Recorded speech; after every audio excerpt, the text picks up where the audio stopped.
Okay, great. So now let's move on to the Tampa Bay Buccaneers game. Let me just pull up my notes here. They are going up against the Bears. It's an interesting one, right? The Bears, struggled last week against Arizona. I actually did have Arizona plus the points there. I thought it was going to be a little bit of a down spot for the Bears here. Now Tampa Bay coming off the tough game against Pittsburgh on the short week. Do you think that Tampa Bay coming in here off the tough loss, short week, it means that it's a down spot for them as far as scheduling is concerned?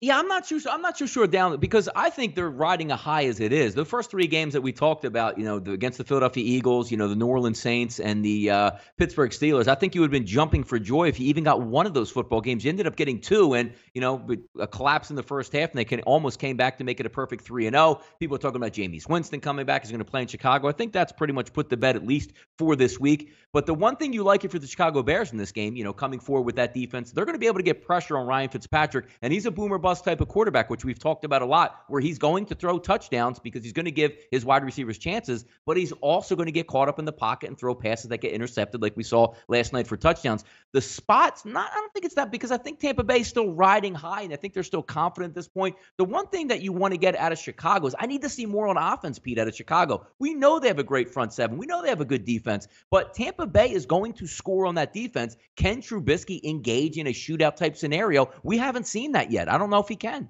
See, I was looking at this game and I was thinking maybe over. It's a bit of a high total, about 46.5. I thought the big question mark for me is Tampa Bay going to be able to score on the Chicago defense? And if you think yes, then that tells me that the over is probably a great play, because that was my only question. I think that Chicago is going to be able to put up some points against Tampa Bay, and I was actually thinking that maybe Chicago on the team total over would be the best way to go. Biggest question mark for me is just what will Tampa Bay do against Chicago's defense. But if you think they're going to score, I'm thinking the over is a pretty good play, maybe a great play.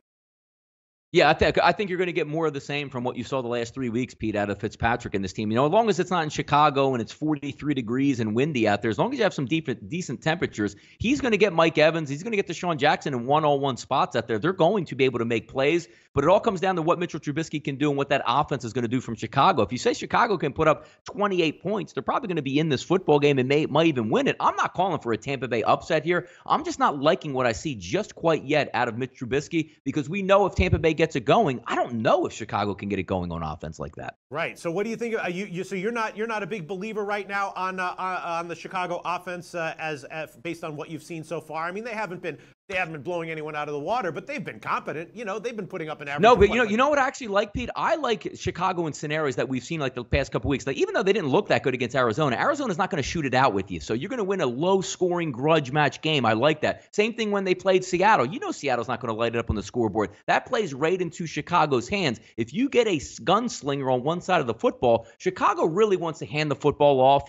Matt Nagy's going to call a more conservative game because he has a young quarterback, hasn't shown the propensity to go up-tempo and really light up the scoreboard. I like Chicago when they're playing more defensive-oriented teams. It's going to be interesting to see how they line up against Tampa Bay in this one. It's funny, like the way I'm talking right now, Pete, it's setting up where I want to convince myself I want the Tampa Bay Buccaneers in this game. Yeah, that's the way it seems like you're talking, Donnie Rightside. So if you had to make a pick right now on the side or the total, it's 46.5, and you got the Bears -3. What would you take? Honestly, I like the over. Tampa Bay just screams over for me, Pete. A defense that can be exposed and a quarterback that's going to throw a touchdown or an interception. It's a match made in heaven. Give me a little bit Trubisky in this game. Come on, give me the high 20s, low 30s for Chicago. Sure. Maybe even a 3 Cohen punt return touchdown, and maybe Deshaun Jackson punt return touchdown sends that number over the total. I'm leaning over here for sure with Tampa Bay, Pete. All right, before we move on to the next game, how would you rate Chicago's defense right now? Elite, just shy of elite, average? How would you rate Chicago's defense right now? They're a top, to me right now, they're at least a top 10 defense, which would put them in the elite category, because I need to see a defense that is extremely athletic in the front seven and can rush the passer. In today's NFL, that's what I call elite. I'll give them an elite tag right now. Hey guys, thanks for tuning in to our channel. Now, we've put a lot of work into producing all these free videos, so please help us out and keep all our content free for you forever by simply liking, sharing, commenting, and subscribing. Now, not to mention, a visit to our industry-leading website will warm the hearts of all our SBR employees, especially myself. Now, the links are over there to the left, so do check those out. Thanks for watching.